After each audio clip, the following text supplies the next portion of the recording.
Olá, boas-vindas à nossa análise de hoje. Nós vamos embarcar agora numa jornada fascinante pelos labirintos da psique humana. Nosso foco central aqui é desvendar o papel da religião na formação da identidade. Por que será que a fé exerce uma influência tão formidável sobre o nosso comportamento, né?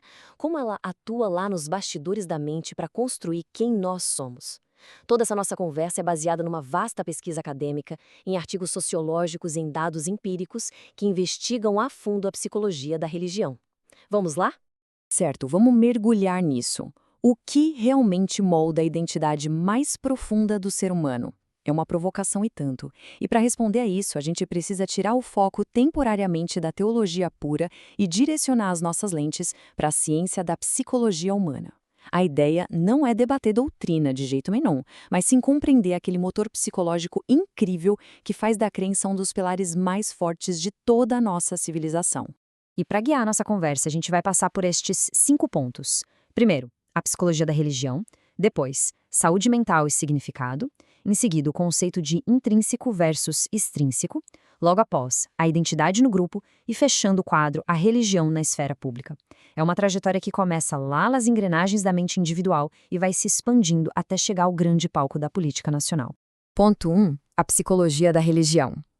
Vamos iniciar a nossa análise pela fundação teórica de todo esse assunto, observando a mente como uma curiosidade acadêmica genuína. Para definir bem o nosso terreno, a psicologia da religião é, essencialmente, o estudo científico do comportamento focado no sobrenatural ou no sagrado. Veja bem, o objetivo aqui não é provar nem refutar a existência literal de um mundo espiritual, mas sim observar o efeito psicológico prático que a crença tem na nossa mente. Grandes pioneiros da área, como William James, lá no final do século XIX, e também Carl Jung, dedicaram grande parte das suas vidas a entender exatamente como essas experiências místicas se manifestam dentro do nosso inconsciente. É fascinante. Vamos avançar e ver como isso se constrói ao longo do tempo. Lá na década de 1890, o William James começou focando nas emoções individuais. Mais tarde, em 1950, o Gordon Allport ajudou a categorizar os motivos que levam as pessoas a buscar uma igreja. Dando um salto para 1968, o Erik Erikson trouxe aquela teoria super importante sobre como nós resolvemos crises de identidade usando muitas vezes uma base moral de grupo. E hoje, em 2024, instituições de peso como o Pew Research Center monitoram essas mudanças culturais massivas na nossa forma de enxergar a fé. É literalmente a evolução de uma ciência em tempo real. Ponto 2. Saúde mental e significado. A grande pergunta agora é como toda essa psicologia abstrata se traduz na prática, no nosso dia a dia. Bom, a resposta está nos dados empíricos. Para colocar isso em perspectiva, existem mais de 800 estudos científicos examinando a relação entre o envolvimento espiritual e a nossa saúde mental. E sabe o que eles mostram? A esmagadora maioria aponta que as pessoas vivenciam uma saúde mental muito melhor e se adaptam com mais sucesso ao estresse profundo quando mantêm alguma prática religiosa.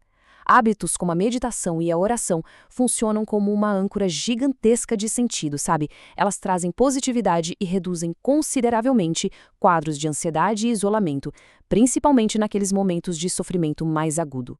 O exemplo mais notório que temos na nossa história recente e que é bastante citado nas nossas fontes é a pandemia de Covid-19. Estes 3 passos ilustram o mecanismo em plena ação. Primeiro, ocorre a crise e vivencia-se o trauma. Imediatamente a gente busca um significado para tentar entender aquele caos. É aí que entra o que os pesquisadores chamam de coping religioso, ou seja, as estratégias de enfrentamento baseadas na fé. As estruturas religiosas oferecem ferramentas sólidas para processar o trauma através do consolo, da esperança e, acima de tudo, de um forte propósito comunitário. Ponto 3. Intrínseco versus extrínseco. Mas vem cá, será que a motivação religiosa é a mesma para todas as pessoas? É aqui que a gente entra na psicologia comportamental para entender as diferenças da nossa mente. Agora, o que é realmente interessante aqui é a distinção super famosa criada pelo psicólogo Gordon Allport. Ele divide o envolvimento religioso em 2 vertentes principais. A religião intrínseca é aquela vivida, internalizada. É uma busca madura e genuína por valor moral e por um sentido maior para a vida. Já a religião extrínseca é vista como instrumental, muitas vezes utilitarista. Ou seja, a religião acaba sendo usada para ganhar reputação social, fazer contatos profissionais ou garantir segurança dentro de uma comunidade, manter um caráter bem mais superficial. É uma diferença psicológica colossal nas motivações humanas. E essa identidade, uma vez formada, passa a ser regulada por emoções que a psicologia chama de autoconscientes. A culpa moral, por exemplo, muitas vezes atua como um baita controle de impulsos na sociedade. Já o altruísmo, que é impulsionado por grande parte das doutrinas, incentiva comportamentos de doação e auxílio mútuo. E o perdão? Bom, o perdão é literalmente o cimento que conserta as fraturas e garante que o grupo continue unido. Fica claro que a fé afeta diretamente a nossa biologia do afeto e a nossa ação interpessoal de todos os dias. Ponto 4. A identidade no grupo. Isso nos prepara de forma excelente para olhar um pouco além do indivíduo. Vamos expandir a nossa lente e focar na comunidade. Essa ideia ganha muita força nas teorias do Erik Erikson sobre a juventude. Pensa bem, ninguém forma o próprio eu no vácuo, não é mesmo? A gente precisa de um espelho. Frequentemente, superar uma crise de identidade exige se alinhar aos ideais de um grupo, abraçando as visões de certo e errado daquela cultura como uma base segura. É basicamente o porto seguro psicológico que nos ajuda na transição para a vida adulta. Exatamente por fornecerem esse espelho moral, as comunidades religiosas acabam funcionando como o principal espaço onde a cultura, as tradições e o senso de pertencimento são passados de geração para geração. A igreja, o templo, o centro religioso, tudo isso atua como uma imensa rede de suporte social. É ali que os conflitos são apaziguados e a identidade coletiva ganha força para sobreviver ao longo de décadas e séculos.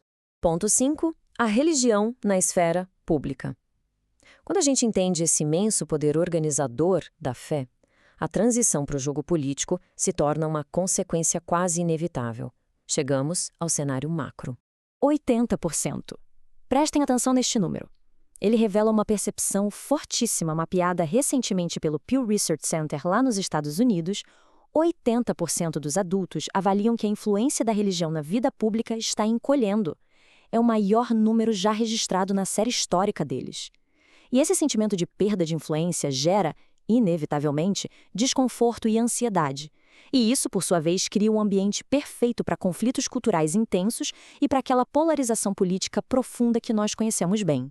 É muito importante observar como os analistas políticos analisam esses fenômenos de forma objetiva. Diante de crises sociais, econômicas ou de segurança, a religião costuma ser mobilizada no espaço institucional como um potente recurso de discurso. A gente observa que políticos de vários espectros políticos, mas com destaque notável nas fontes sobre grupos ultraconservadores no cenário brasileiro recente, utilizam essa identidade coletiva como uma ferramenta estratégica. Ela é empregada para prometer um retorno à ordem, estabelecendo vínculos emocionais simbólicos que são fortíssimos e capazes de mobilizar bases eleitorais inteiras muito rapidamente.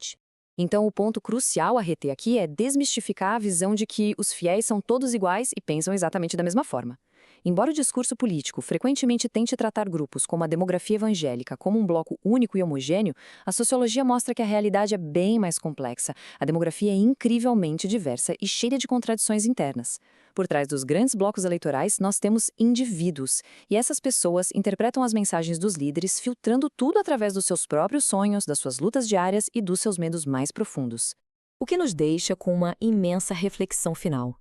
Nós vimos que a religião está longe de ser apenas uma liturgia de fim de semana. Ela é, na verdade, uma força psicológica e estruturante. Ela é vital para a formação da nossa identidade, capaz de amparar a mente nas piores dores e, simultaneamente, reordenar a política de nações inteiras. À medida que a ciência secular e as crenças continuam a dialogar, é absolutamente fascinante pensar em como essas identidades, tão profundamente enraizadas em nós, vão moldar os grandes eventos globais do futuro. Fica o convite para a gente continuar observando tudo isso de perto. Um excelente aprendizado para todos nós e até a próxima análise.